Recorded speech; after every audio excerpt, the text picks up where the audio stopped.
it's in the coming hours. Meanwhile, let's shift our focus towards Taiwan. Taipei City will deploy over 1,300 police officers for today's New Year's Eve celebration, implementing its strictest security measures yet at the event venue and surrounding areas. Authorities have significantly increased security personnel compared to previous years to ensure public safety and heightened concerns. In fact, we have taken you through what all security measures have been taken in India and across the globe. Now let's take this discussion forward with R.V.S. Mani, who is joining us on the broadcast, former Under Secretary of the MHA. Thank you so much, sir, for joining us on the broadcast. A very good afternoon to you. Sir, when we are looking at New Year's Eve celebration, obviously security has been ramped up, but this year, India firstly saw a lot of terror attacks. We saw Pahalgam and then we saw the Red Fort blast. So obviously a lot of more focus is on preventing such terror attacks from happening at a celebration like the New Year, sir. Thank you, Shivani. Thank you very much. Let me start it in this way. See, 2005 we had two major terror attacks, unfortunately. And that also calls for a very strong measures to be taken across India, because it is not just Delhi or it's not city alone. And number two is, apart from 2025 being there, the 1st January of every year is always a challenging place. 2016, Pahalgam, this Pathankot happened. 2008, Rampur CRPF camp was attacked. 2015, a terror attack was averted because of that alert Coast Guard of the coastal areas in 31st December 2014. So this is a very significant day and a significant year. Both of us calls for a very strong measures. We have had, I had gone through the entire briefing you had given about different places in the country where the measures have been there. Delhi is, let me be, Mr. Satish Golchar, under his leadership, he has got his own standards. It is his own standards. If he matches, that is adequate. He has been involved in the counter-terrorism mechanism around 15 years back in some other assignment when he was holding there, in which we had worked closely with MHA. So I know his ability. That's the reason I said he's a extremely competent officer with Devesh Srivastava backing him. So they have their own standards. If they follow their own gold standards, I don't think there will be any cause for alarm. But notwithstanding that, the problem is the security agencies have to get it right every time right. They cannot be a lapse. Jammu and Kashmir reinforcements have happened. It's very happy to note that. But the question is the hinterland, other places. Like I said, in 2000, the terrorists can take you by surprise. See, Pathankot is something like that. Rampur CRPF camp in 2008. So the entire police has to be not urban focused, but also be really covering into the hinterland. Under the under leadership of the present Home Minister, we have covered a major challenges in terms of terrorism, militancy, etc. The Naxal is almost over.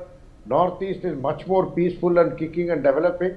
So those challenges are over. But the Islamic terror continues. The Pakistan-sponsored, ISI-sponsored, Pakistan-funded terror continues to haunt us repeatedly as if they are showing that it is a presence. So on that itself, we need to be taking very strong measures on that. So it is locally our police services are very well prepared. Our intelligence are able to generate sources.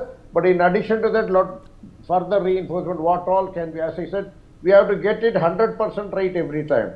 The Jammu area, Banihal, it's a very, very vulnerable area, and that has been very well reinforced. And not only that, there is a tendency for people to come out on the streets, the Banihal area and all that, and crossing the Jawaharlal Tunnel. There are so many issues related to that. Ramban especially. Before Ramban, the Jammu to Ramban route itself is loaded with a lot of challenging terrain. So, and after that, you get into the valley also from Kazikund, there are two basic routes. One is going via the Anantnag to Pahalgam, another way go via Khanbal to Srinagar area to Sonmarg and all that. That needs, and that's all very treacherous weather conditions will also be there, and it is much easier for the Pakistan trained infiltrators to enter. Absolutely. And enter, sir, because they are well trained in that. So there are these challenges. I'm sure the security agencies have taken care of that. The absolutely, sir. larger We have seen that security arrangements have been ramped up across. But if I can get your comments also regarding intelligence intelligence gathering that is currently in the country, because when we saw the Red Fort blast, sir, we saw that there had been some kind of slip up, because intelligence, these people were under the radar and were preparing for such an attack for years. So do you believe that can be strengthened as well going forward, going into the new year? Basically, what happens is the intelligence shares it with the police. Police, after assessing the gravity and the magnitude, they start preventive actions, like if it's a sleeper cell identified, the local the intelligence, the police are start. So at that point, the role of intelligence, after having generated the intelligence, they go on to the next intelligence, next challenge and all that. So there, the police had expected for say X, and they had X plus 1. That is what happened if basically the Red Fort attack. They had countered the X, but they had one additional +1 which slipped away and then did the mischief in Red Fort. That was one of the rarest cases which has happened, but generally the magnitude is well covered up and all that. So this is as simple as that. That is the reason I say keep on saying that they have to get it 100% right every time, and even the magnitude has to be diffused or busted to the last ember of the fire.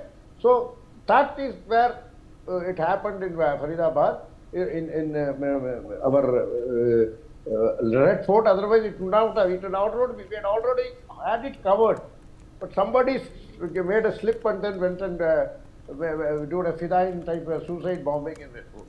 I'm sure this time we have learnt our lessons much better. We also learned from them, and they would go for, they will factor in for, if there is an intelligence magnitude says n units. I'm sure now they will start factoring for n plus 10 or n plus 5 or n plus 6. So like that, they will also accordingly they will factor in. That is one very unique case happened in Red Fort. It is neither the mistake of that. Somehow somebody slipped. Somebody managed to give a slip. And that is where the 100% right theory comes in. And plus, we are also in cooperation with everybody, and sure we will. See, now there is a much better coordination between the state police, the state ATS or Special Task Force in UP, India, Jammu and Kashmir. All these states are coordinating much better. So political differences or political leaderships may be different in different states, but in spite of that consistency, the police officers are doing a wonderful professional job. So I am sure they have it all covered, and I don't think there is any mishap. My touch wood, I wish, it is my wish also, and it is my expectation also, because as I said, the Delhi police himself is led by one of the finest officers who have done excellent work in counter-terrorism, both as a JD in the Economic Offences Wing of CBI early in 2009, and later as a Special Commissioner in government in Delhi Police itself. So these two people have to meet their own standards. They have set their own standards so high.